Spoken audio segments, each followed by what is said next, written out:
बड़ी important developments है आज की, फ्रांस से मुतलिक भी है, तहरीक लब्बैक से मुतलिक भी है, कोविड से मुतलिक भी है, कुछ आपकी एक्सटर्नल हालात और पाकिस्तान के अंदर जो दहशत गर्दी के वाक़यात हो रहे हैं उनसे भी है।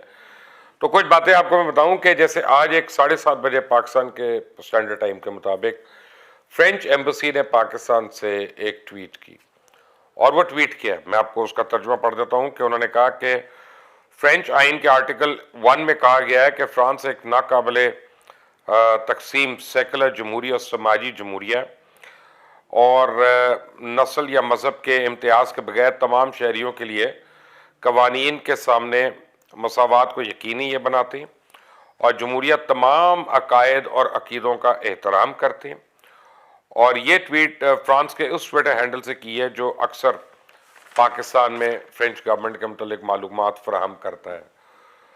तो ये इसका मतलब है कि पाकिस्तानियों का और तहरीक लब्बैक का ख़ास तौर पे मैं कहूँगा कि उन्होंने जितनी कुर्बानियाँ दी, इतने लोग शहीद हुए, इतने मुकदमात उन्होंने झीले, लेकिन उन्होंने फ्रांस को जो है ये लिखने पे मजबूर कर दिया, क्योंकि इससे पहले तक तो हमें पता चलता था कि फ्रीडम ऑफ स्पीच या आज़ादी राय के ऊपर वो बात करते हैं कि जी इसके ऊपर तो कोई बात डिस्कस ही नहीं हो सकती।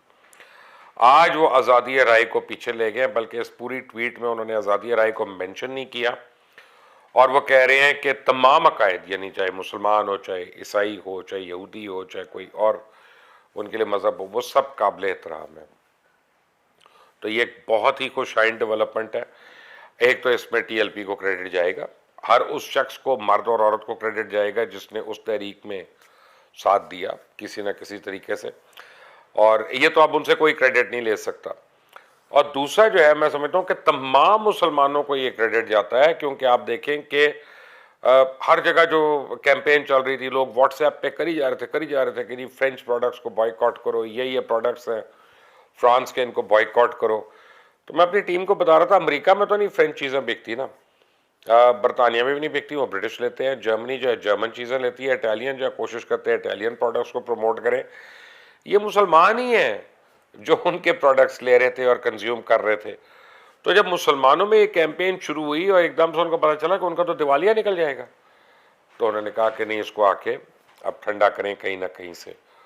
तो बहरहाल बहुत मुबारक हो, और बहुत ही अल्लाह ताला ने जो है, मैं समझता हूँ कि बेहतर काम किया, और इसकी वजह से मुझे लगता है कि फाटफ में भी अच्छी खबर अब हमें आ सकती है। कल का जो धमाका था सरीना होटल का, उसके अंदर जो है वो अब ये पता चल गया, कल ही पता चल गया था लोगों को कि चाइनीज एम्बेसडर को टारगेट किया हुआ था। ये माइंडलेस किस्म का धमाका नहीं था, ये नहीं था कि कहीं पे भी दहशतगर्दी करनी है, उन्होंने क्वेटा में करनी है तो उन्होंने सरीना में कर दी, नहीं, उनको इत्तला थी, और उस टाइम पे एक्चुअली चाइनीज एम्बेसडर ने और चाइनीज डेलीगेशन ने वहाँ पे होना था।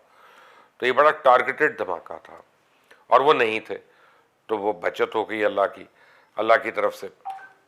कहा जाता है कि इसकी फौरी तौर पे जिम्मेदारी टीटीपी ने ले ली, क्योंकि चाइना ने बयान दिया थोड़े दिन पहले कि वो अफगानिस्तान में एंट्री डाल सकता है और हालात को नॉर्मल रखने के लिए अपने पीस कीपिंग ट्रूप्स जो है वो वहाँ भेज सकता है। तो टीटीपी ने उनका आने से पहले एक उनको पैगाम पहुँचाना था, वो उन्होंने उनको पहुँचा दिया। पाकिस्तान जो है खुद भी इस वक्त बड़ी साजिशों का शिकार हो रहा है। हिंदुस्तान आपको पता है क्या क्या कर रहा है, अफगानिस्तान में उसके दरवाजे बंद हो रहे हैं तो उसको डेस्परेशन है। ईरान से चाइना ने उसको बाहर निकलवा दिया, वो फ्रस्ट्रेशन है वहाँ पे। तो अब यहाँ पे ये सब कुछ हो रहा है, अब अल्लाह करे कि ये मुल्क सेफ रहे।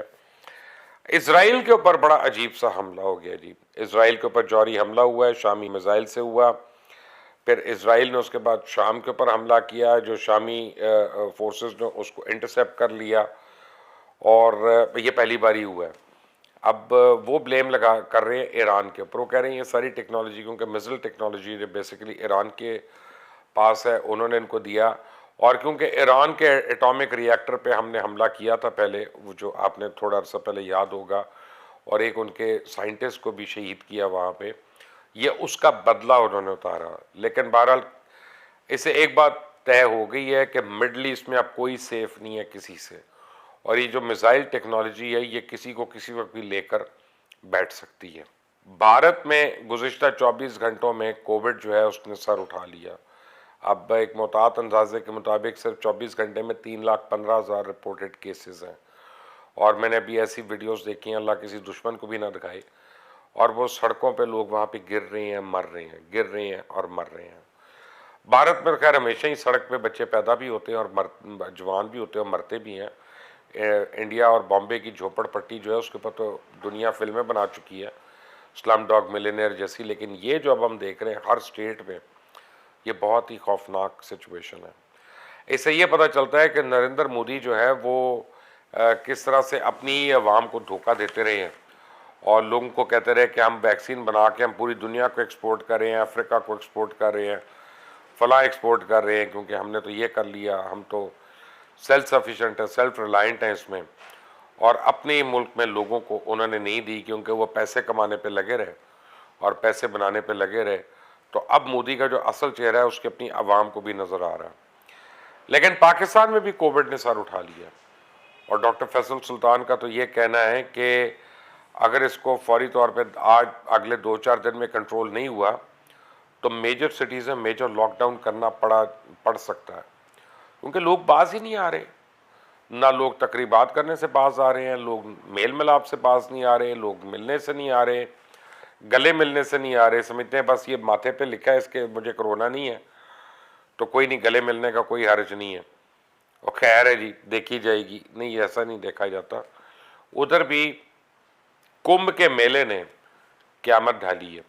ये जो भारत के अंदर हुआ कि वो 5 करोड़ लोग जब एक जगह पे हैं, बगैर मास्क के हैं और इंटरमिंगल कर रहे हैं, तो उससे कितना प्रॉब्लम हो गया। उसका नुकसान उनको ये हो रहा है कि यूएई ने उनको बंद कर दिया, इंडिया ने उनको बंद कर दिया, आज ऑस्ट्रेलिया ने भी उनको लिमिट कर दिया। अब कोई भी है वो भारत से हर जगह ना आ सकता है ना जा सकता है, और अब इसके असरात इनको कई महीने ये भुगतने पड़ेंगे। तो पाकिस्तान को अभी अपने आप को कंट्रोल करना चाहिए। ये जो वेव है ये बड़ी खौफनाक वेव है, इससे बचने का पूरा एहतमाम करें, अपने कोशिश करें आप मास्क पहने, कोशिश करें आप हाथ हर वक्त साफ रखें, सैनिटाइज़र से नहीं कर सकते साबुन से कर लें, और सोशल डिस्टेंसिंग जो है उसको ज़रूर मेंटेन